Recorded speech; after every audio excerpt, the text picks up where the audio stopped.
할렐루야. 우리 24년 동안 하나님께서 우리를 지켜주셨습니다. 여기까지 인도하셨습니다. 그래서 오늘 우리 창립 기념 주일을 맞이하게 되었습니다. 먼저 여러분들에게 하나님의 심정으로 좀 말씀을 드리고 싶습니다. 그동안 고생 많으셨습니다. 수고하셨습니다. 여러분들의 헌신과 그 수고 하나님이 기억하고 계십니다.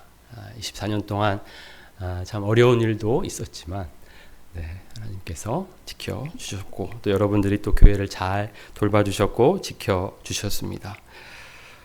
우리 옆에 분들에게 인사를 이렇게 하면 좋겠습니다. 덕분에 제가 여기 있습니다. 우리 이렇게 인사합시다. 덕분에 제가 여기 있습니다. 네, 여러분들 덕분, 여러분들의 수고 덕분에, 헌신 덕분에 여기에 저희가 있습니다.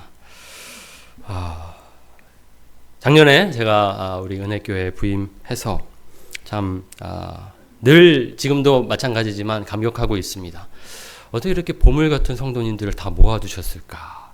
제가 그렇게 생각하면서 반짝반짝 빛나는 우리 성도님들 보면서 매일매일 기뻐하고 감격하고 있습니다. 여러분들도 서로를 그렇게 보고 계십니까? 반짝반짝 빛나는 게 보이십니까?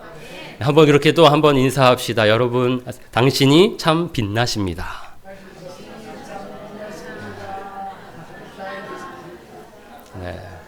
그 빛을 보시기 바랍니다. 또 축복하시기 바랍니다. 우리가 창립 기념 일을 또 이렇게 기억하고 또 축하하고 또 보내는 이유는 이렇게 한 번씩 우리는 이정표를 세워야 하기 때문입니다. 어디까지 왔는지, 그리고 이곳까지 오기까지 하나님께서 어떻게 역사하셨는지 그런 것들을 생각하면서 마치 구약에서 단을 쌓는 그런 것과 이 교회 창립 기념을 우리가 창립을 기념하는 시간을 보내는 것이 저는 같다라고 생각이 됩니다. 우리 오늘 전도사님께서 앞에서 또 읽었던 말씀인데요. 제가 읽겠습니다.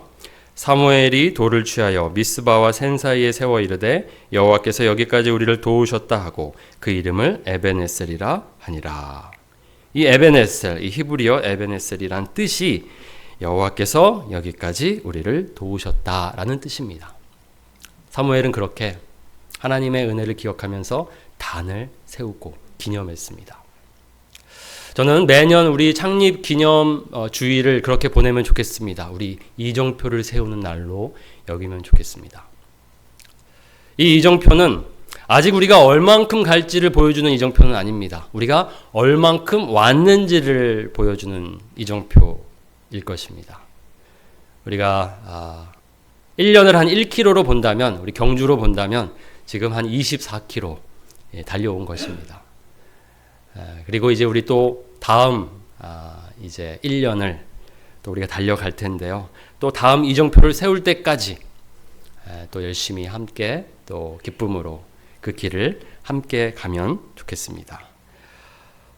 오늘 그래서 이 이정표, 이것을 영어로는 마일스톤을 우리가 이렇게 세운다라고 생각하시면 좋겠습니다. 그리고 오늘 우리가 해야 할 일은 바로 이제 다음 마일스톤을 향해서 나아가는 것입니다. 이제 내년 1년을 보십시오. 우리가 더 길게 볼 수도 있겠지만 사실은 우리 1년씩만 생각하면 좋겠습니다. 다음 우리 창립 기념주일까지 우리가 어디로 가야 할지, 무엇을 해야 할지 우리 그렇게 생각하면서 함께 오늘을 보내면 좋겠습니다. 이런 우리들에게 하나님께서 오늘 말씀하십니다. 18절, 19절 말씀입니다. 우리 함께 읽도록 하겠습니다. 시작. 너희는 이전 일을 기억하지 말며 옛날 일을 생각하지 말라. 보라, 내가 새 일을 하나니 이제 나타낼 것이다. 오늘 우리에게 주시는 하나님의 말씀입니다. 믿음으로 받으시기 바랍니다. 하나님께서 이렇게 말씀하십니다. 너희는 이전 일을 기억하지 말며 옛날 일을 생각하지 말라. 보라, 내가 새 일을 행하리니 이제 나타낼 것이라. 우리가 이제 핵심은 보라, 내가 새 일을 행하리니 여기에 있지만 해결해야 할 말씀이 있습니다. 이 앞에 왜 하나님께서는 이전 일을 기억하지 말라고 하셨을까? 왜 옛날 일을 생각하지 말라고 하셨을까? 우리에게 이것을 적용해 보면요. 우리 지난 과거 잊으라는 겁니까? 그거 기억하지 말라는 겁니까? 옛날 일 생각하지 말라는 겁니까? 좀 이상하죠? 그렇죠? 우리는 과거를 기억해야 합니다. 과거의 그 시간 속에서 주신 하나님의 은혜를 깊이 새겨야 합니다. 그러니까 이것을 우리가 잘 해석해야 되는데요. 이 말을 그대로 이렇게 우리가 받으면 좀 혼란스럽습니다. 아니, 과거의 역사가 우린 중요하다고 하는데, 기억해야 한다고 하는데 별로 중요하지 않다는 뜻인가? 그런 질문이 떠오르게 됩니다. 이 말은요, 제가 이 김회권 목사님이 쓰신 이사야라는 책에서 그 설명을 들으면서 이런 뜻이구나라는 것을 깨닫게 되었습니다. 제가 읽도록 하겠습니다. 이 18절 말씀. 18절은 현재 바벨론에서 일어나는 새로운 구원은 옛날 것을 생각나지 않게 할 정도로 엄청난 구원이라는 의미다. 그런데 우리의 옛일은 곧잘 우리의 전진을 가로막는다. 옛날은 하나님과의 미래 동역을 방해하는 수치심, 죄책감, 그리고 하나님의 가혹한 심판에 대한 앙금일 수도 있다. 한편 옛날에 경험한 구원이 오히려 우리의 상상력을 제한하기도 한다. 따라서 옛날 출애굽 대장정과 광야 방황 시절의 고통에 대한 기억에 사로잡히지 말라는 것이기도 하다. 이런 의미입니다. 기억해야 합니다. 우리는 그 은혜를 기억하고 기뻐하고 또 감사해야 합니다. 여기서 그것을 잊으라고 하는 이유는, 이전 일을 기억하지 말라는 것은 그때 주신 그 은혜만 생각하고 거기에만 매이지 말라는 것입니다. 그때 참 좋았지. 하나님의 은혜를 과거에만 두지 말라는 것입니다. 그런 의미로 우리가 옛일 이야기하는 거 참 좋아합니다. 우리가 옛날에 경험했던 은혜, 간증들 너무 좋습니다. 그런데 어떤 분들은 심하게 이런 말도 하십니다. 2주가 지난 간증은 간증이 아니다. 이런 말도 하세요. 우리는 오늘 새롭게 우리에게 주신 하나님의 그 은혜에 주목해야 합니다. 그렇기 때문에 우리가 과거의 그 은혜를 잊자라는 뜻이 아니고요. 너무 거기에만 빠져 있으면, 여기서도 얘기하죠. 상상력이 제한되기도 하고요. 우리의 전진을 방해하기도 합니다. 여러분들, 상처라는 거, 우리의 실수, 실패라는 거 있습니다. 그렇죠? 거기에 우리가 매몰되면 안 됩니다. 거기에 빠지면 안 됩니다. 그런 의미에서 그런 것들은 정말 우리가 그 시간을 통해서 배운 것들을 마음에 깊이 새기고, 그렇게 가면 안 되는구나 깨닫고 앞으로 가면 되는 것입니다. 그리고 좋은 일도 있었습니다. 큰 은혜들이 있었습니다. 그런 것들을요, 하나님께서 똑같이 그렇게 은혜 주실 것이다 그렇게 생각하지 마시고 새롭게 어떻게 하실지 모릅니다. 우리는 현재 옛날에 했던 그 방식 그대로 우리에게 하시는 것이 아니라 새롭게 역사하실 것입니다. 그래서 오늘 하나님께서도 새 일을 행하신다라고 하십니다. 그렇기 때문에 여기에서 또 우리가 상상력을 제한해서는 안 됩니다. 나 다 알아. 나 예전에 경험했어. 그런 것들로 우리의 경험으로 자꾸 우리의 미래를 가로막으면 안 됩니다. 더 우리는 열고 하나님께서 행하실 일들을 기대하고, 모르지만 정말 지나가 봐야 아는 것입니다. 하나님이 어떤 은혜를 주실지는. 우리 교회가 여기까지 올 때에 제가 금요일에도 나눴지만 시작은 꿈과 꿈이 만나서 시작되었습니다. 우리 원로 목사님이신 우리 최치기 목사님께서 은퇴하시고 이제 가만히 이제 노후를 보내시는 것이 아니라 모든 주에 성결교회를 개척하리라 이렇게 결단하시고 이제 그 동부에서 교회를 떠나시게 됩니다. 그리고 이제 서부행, 이제 서행하시죠. 그런데 여기 이제 우리 이곳에 또 그룹들이 있어서 기도하고 있었습니다. 목사님이 오시기를, 교회가 세워지기를 위해서 기도하는 그룹들, 우리 창립 멤버들이 계셨습니다. 꿈을 꾸며 서로가 만나면서 이곳에 우리 은혜교회가 세워졌습니다. 하나님께서 놀라운 은혜를 우리에게 베풀어 주셨는데, 여러분 생각해 보십시오. 그때 그분들이 꿈을 꿀 때 오늘과 같은 시간들을 상상할 수 있었을까요? 그 그림을 다 하나님은 보여주지 않으십니다. 하나님은요, 항상 내가 내게 보여줄 땅으로, 먼저 다 보여주시는 것이 아니라 보여줄, 앞으로 매일 나와 교제하면서 내가 너한테 보여줄 거야. 요만큼 요만큼. 하나님은 그렇게 일하세요. 우리는 빅픽처를 다 보고 싶고 디테일한 그림까지 다 보고 싶은데 하나님 그렇게 우리를 인도하지 않으십니다. 하나님이 원하시는 건 매일매일의 교제거든요. 다 알려주면 어떻게 됩니까? 하나님 찾아오지 않잖아요. 그러니까 매일매일 하나님은 교제하시면서 조금씩 그냥 하루만큼 갈 수 있는 것만 보여주십니다. 그렇게 와서 여기까지 온 겁니다. 상상력으로 아무리 우리가 상상해도 우리가 내일 어떤 일이 일어날지, 어떤 또 하나님의 새 일을 이루실지 잘 모릅니다. 그저 우리는 따라가면 되는 것입니다. 그런 의미에서 우리 과거의 실패도 매이지 맙시다. 은혜에도 매이지 맙시다. 감사하고 깨닫고 이제 앞을 바라보며 앞을 향해 나아갑시다. 그러한 의미로 이 말씀이 지금 우리에게 주어지고 있습니다. 그래서 하나님께서 이렇게 말씀하십니다. 너희들이 출애굽의 은혜 기억하고 있지 않느냐. 그러면서 이제 16절, 17절, 바로 28절, 바로 전 구절입니다. 16절, 17절에 이렇게 하나님께서 말씀하십니다. 우리 함께 읽겠습니다. 시작. 나 여호와가 이같이 말하노라. 바다 가운데의 길을 큰 물 가운데의 지름길을 내고 병거와 말과 군대 용사를 이끌어내어 그들이 일시에 엎드러져 일어나지 못하고 소멸하기를 꺼져가는 등불 같게 하였느니라. 아멘. 자, 이 이야기는 무슨 이야기입니까? 지금 과거형입니다. 그렇죠?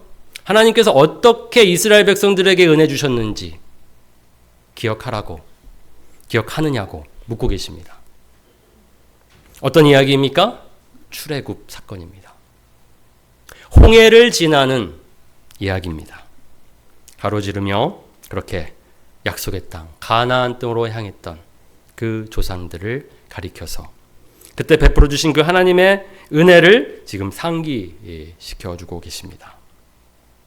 바다 가운데 길을, 큰 물 가운데 지름길을 내고 그렇게 이스라엘 백성들이 홍해바다를 지나고 난 다음에 따라오는 병거와 말과 군대의 용사들은 어떻게 되었습니까? 다 매몰되었습니다.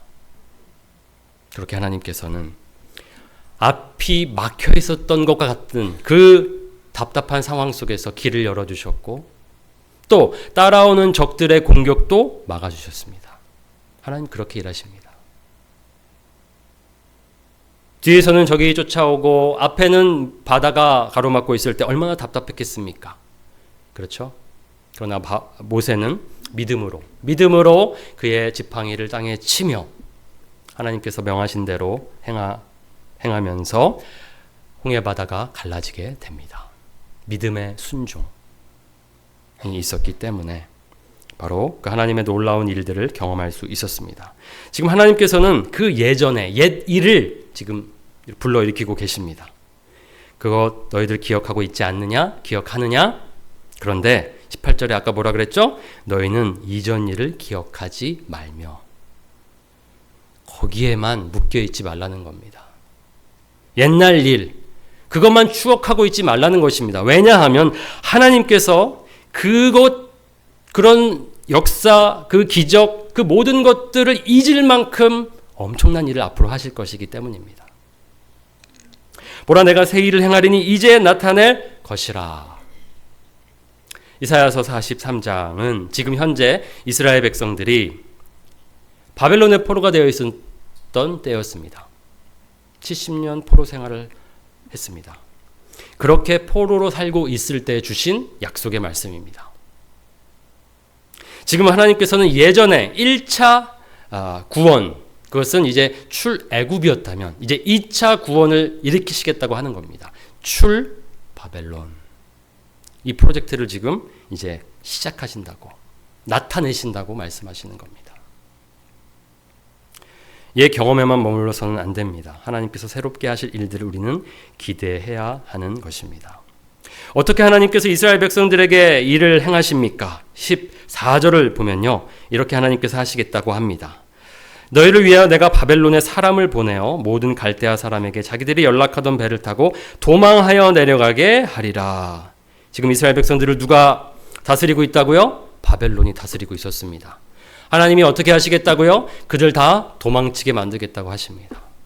바벨론에 대한 멸망을 지금 약속하십니다. 이것이 바로 여기서 이야기하는 하나님이 행하실 새 일입니다. 출애굽, 그 놀라운 은혜도 잊을 만큼 더 놀라운 은혜를 앞으로 베풀어 주실 것을 약속하시고 그것을 보라고 말씀하십니다. 하나님께서 이 말씀을 오늘 우리 교회에게 주고 계십니다. 저와 여러분에게 주고 계십니다. 앞으로 하나님이 행하실 새 일을 기대하라고 말씀하십니다. 이전 일이요? 있습니다. 우리에게는 분명하게 그 은혜의 역사가 있습니다. 얼마나 여기까지 오는 동안 많은 은혜들이 있었습니까? 많은 순종이 있었고요. 또 많은 구원의 역사들이 있었고요. 이것을 통하여 많은 이들이 생명을 얻고 또 회복을 얻고 여기까지 왔습니다. 그런데요, 하나님은 그 이전의 일들을 다 잊게 할 만큼 더 놀라운 일들을 우리에게 하실 것이라 약속하십니다. 믿으시기 바랍니다. 감사하게도 우리 교회가 지금 이제 새로운 성전을 놓고 기도하고 또 준비하고 있습니다. 우리 지난번 건축위원회에 모였을 때의 결론은 아직은 우리가 좀 부족하니까 우리 교회 옆에 이제 그냥 부속 건물 이렇게 좀 교육관으로 짓고 이렇게 짐 하나 짓고 우리 아이들 또 청년들 좀 더 이렇게 공간을 사용할 수 있도록 하자 결정을 했습니다. 그렇게 추진하기로 했는데요. 이 방향이 이상하게 하나님께서 또 이끄셨습니다. 갑자기 새로운 건물을 보게 하셨고 또 다 이렇게 건축위원회 분들이 또 많은 분들이 오셔서 보시고 나서는 다 좋아하시면서 이곳이 하나님이 예비한 곳이 아닌가 생각을 들게 하셨습니다.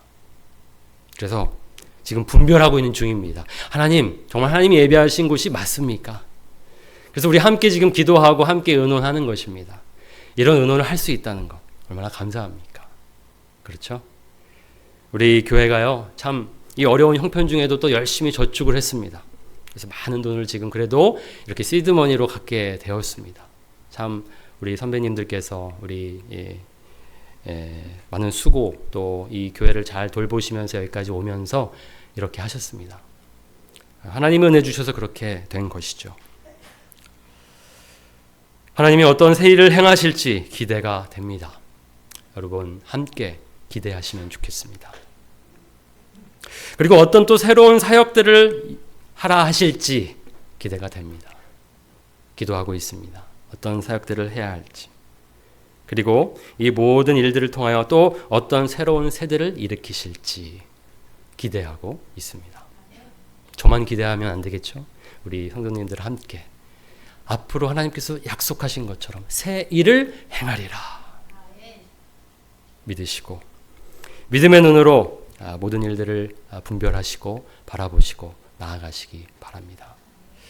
중요한 것은요, 보이지 않는다는 것입니다. 그게 잘 보이지 않는다는 겁니다. 자, 지금 이 바벨론의 포로가 되어 있었던 이스라엘 백성들에게 내가 너희들을 다시 예루살렘으로 돌아오게 하리라. 지금 이 약속하시는 거거든요. 자, 그렇게 돌아오는 길이 쉬운 길이었을까요? 어려운 길이었을까요? 제가 이 구글 맵으로 한번 찍어봤습니다. 지금 이 바벨론은 지금 현재 이라크에 해당합니다. 이 바벨론이란 이 바벨론이란 도시가 이제 힐라라는 이 이라크의 힐라라는 도시라고 볼 수 있는데요. 거기서 예루살렘까지 이제 돌아가야 되거든요. 하나님께서 이제 해방시켜 주시면 자, 그 길이 이 거리가요. 보니까 1139km였습니다. 하나님이 약속하셔서 이제 돌아갈 텐데 어떻게 돌아가죠? 전세기를 보내주십니까? 말을 보내주십니까? 걸어가야 됩니다. 그렇죠? 걸어가야 됩니다. 지금 이건 제가 지금 현재 시점에서 구글맵을 찍은 거잖아요. 길이 잘 닦여 있는 대로 이렇게 가니까 1139km지. 그때 당시에 이제 학자들로 보자면, 학자들이 말하는 것으로 보자면 한 1500km 정도 이렇게 가는 길이 거리가 된다라고 봅니다. 1500km. 여러분들 얼마면 갈까요? 1500km. 제가 대학교 시절에 국토대장정을 한 적이 있습니다. 부산에서 임진각까지. 그 국토대장정은 통일국토대장정이었습니다. 별걸 다 했죠. 부산에서 임진각까지 한 450km였던 것 같아요. 이제 걸어서 가는 건데요. 23일 걸렸습니다. 쉬면서 뭐 이렇게 갔으니까요. 이 당시 시대를 생각해 보십시오. 이스라엘 백성들이 이 길을 가려면요, 뭐 좋은 조건이 아닙니다. 사막을 지나야 하고 광야를 지나가야 하는 것입니다. 무슨 일이 일어날지 모릅니다. 어떤 위험이 앞에 놓여져 있는지 모릅니다. 하나님이 약속하셨소. 그 약속을 믿고 가는 그 길은 쉽지 않습니다.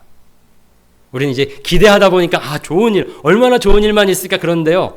아니요. 쉽지 않은 길이 될 것입니다. 제가 예언하겠습니다. 쉽지 않은 길이 될 것입니다. 너무 여러분들이 그냥 쉬운 길만 생각하실까 봐 미리 말씀드립니다. 어려운 길입니다. 하나님은 항상 그렇게 우리에게 그 어려운 길을 걸으면서 더 잘하게 하십니다. 연단시키시고요. 성숙하게 만드십니다. 400km를 제가 한 23일로 갔으니까 한 3배로 본다면 한 3달 정도, 아마 그때는 더 오랜 시간을 가겠죠. 그러니까 광야를 지날 것이고 사막을 지날 것인데 하나님이 뭐라고 약속하시냐면요. 19절 20절입니다. 우리 함께 읽겠습니다. 시작. 반드시 내가 광야의 길을 사막의 강을 내리니 장차 들짐승 곧 승냥이와 타조도 나를 존경할 것은 내가 광야의 물을 사막의 강들을 내어 내 백성 내가 택한 자에게 마시게 할 것임이라. 아멘. 하나님이 무엇을 약속하십니까? 너희들이 광야 걸어갈 텐데 내가 길 열어줄 거야. 너희들이 사막 지나갈 텐데 강을 내줄 거야. 아무것도 보이지 않는 사막일 테고 광야일 텐데 하나님은 지금 약속하고 계십니다. 길을 두겠다고. 길을 내시겠다고. 강을 내시겠다고 하십니다. 그래서 또 혜택은 이 들짐승, 이 동물들이 또 혜택을 본다는 것입니다. 그렇죠? 광야의 길이 나고 사막에 강이 생기면 그곳에 사는 동물들도 혜택을 얻는 것입니다. 그래서 교회에 적용하면요. 교회를 하나님께서 정말 광야 같은 곳에, 사막 같은 곳에 세우시면요. 어떤 일이 일어납니까? 그 교회를 통해서 그 지역이 은혜를 얻는 것입니다. 그리고 마땅히 교회는 그래야 합니다. 그 교회가 그 지역에 있으므로 그 지역이 유익을 얻어야겠죠. 그러면 어떻게 됩니까? 그들이 하나님께 영광을 돌리게 될 것입니다. 여기 존경한다라는 표현이 조금 이상하게 들립니다. 여기 영광, honor 한다는 의미죠. 동물들도 하나님을 찬양할 것이다. 혜택을 보는 겁니다. 이스라엘 백성들에게 주신 축복인데 혜택은 다른 피조물들이 보는 것이죠. 하나님께서요, 우리 교회를 통해서 지금까지 이렇게 은혜 주셔서 또 많은 이들이 힘을 얻고 회복되고 생명을 얻고 또 떠나기도 했습니다. 보냄받아 또 파송되었습니다. 하나님은 앞으로도 그런 일들을 하실 겁니다. 우리가 가는 길, 쉽지 않은 일이 될 것이지만 광야 안에 물이 있습니다. 그리고 이 광야 안에 광야가 길을 품고 있고요. 또 사막이 강을 품고 있습니다. 보이지 않죠. 그런데 하나님은 그렇게 약속하고 계십니다. 반드시 어려운 일을 만날지라도 쉬운 길이 아닐지라도 하나님은 피할 길을 주시고요. 막힌 길을 열어주시고요. 그렇게 우리를 인도하실 줄 믿습니다. 아멘. 그렇게 우리 앞으로의 일들을 함께 기대하며 나가면 좋겠습니다. 그러기 위해서 우리에게 필요한 것은 바로 믿음입니다. 믿음. 네, 하나님 그렇게 하실 줄 믿습니다. 새 일을 행하실 하나님을 기대합니다. 의심이 되십니까? 그럼 지난 은혜들을 사용하십시오. 지난 은혜 속에서 우리에게 은혜 주신 하나님, 그 하나님이 우리와 함께 계십니다. 그러면요, 앞으로도 지켜주실 것입니다. 창립 기념 주일에 그저 감사만으로 끝나서는 안 됩니다. 감사가 기대로 넘어가야 합니다. 지금까지 인도하셨으니 또 내년, 또 1년 한 해를 지켜주시겠구나. 얼마나 더 새로운 일을 우리에게 행하실까. 믿음으로 나아가시기 바랍니다. 하나님께서는 결국 이 목적을 이루실 것입니다. 어떤 목적이냐면 21절입니다. 이 백성은 내가 나를 위하여 지었나니 나를 찬송하게 하려 함이니라. 중요한 말씀입니다. 다시 한번 우리 같이 함께 읽겠습니다. 시작. 이 백성은 내가 나를 위하여 지었나니 나를 찬송하게 하려 함이니라. 하나님께서 이스라엘 백성들을 그렇게 이끄셔서 하나님께서 이루시려는 목적이 무엇이냐면요, 하나님이 누구신지를 밝혀주시고 알게 하셔서 그들 안에 찬송이 터져나오게 하신다는 겁니다. 하나님께서 우리에게 찬송을 원하신다는 것을 억지로 찬송하게 만드시는 분이라고 생각하지 마십시오. 하나님의 목적은요, 하나님이 누구신지를 알려줘서, 하나님이 얼마나 놀라우시며 위대하신지를 알려줘서 우리로 하여금 찬송하게 만드시는 분이십니다. 그러려고 우리를 창조하셨습니다. 그게 창조의 목적입니다. 하나님은 이미 그렇게 행하셨고요. 또 예수님을 통해서 강력하게 우리에게 보여주셨습니다. 얼마나 하나님이 위대하신지, 얼마나 우리를 사랑하시는지, 하나님의 그 마음, 심정, 하나님의 뜻을 우리에게 밝혀주셨습니다. 그러니까 오늘 이렇게 나와서 우리가 하나님을 예배하고 있지 않습니까? 여러분들 예배하면서 어떤 마음이십니까? 기쁨, 그 기쁨으로 예배하고 계십니까? 예배의 핵심입니다. 기쁨입니다. 기쁨. 예배 안 드리면 하나님이 무슨 또 고난을 주실까? 이런 마음으로 예배 드리는 게 아니라요. 예배 드리러 오실 때 그런 마음으로 오시면 안 됩니다. 기대하는 마음. 나의 주인 대신, 나의 창조자 대신 우리 하나님 만나려고 기대하는 마음으로 오시면 기쁜 마음으로 우리에게 행하신 일들을 기억하며 또 찬양할 수 있고요. 또 앞으로도 행하실 일들을 기대하게 될 것입니다. 하나님께서 지금 우리의 찬송을 이끌어내셨습니다. 지금까지 은혜 주셔서. 앞으로요, 새 일을 행하셔서 우리에게 또한 찬송을 이끌어내실 것입니다. 그 비전을 가지십시오. 하나님께서 어떤 새 일을 행하실지 기대하시기 바랍니다. 우리 그 믿음으로 나아가면서 또 하나님을 더 뜨겁게, 더 기쁘게 찬양하는 공동체, 우리 은혜교회가 되기를 원합니다. 아멘.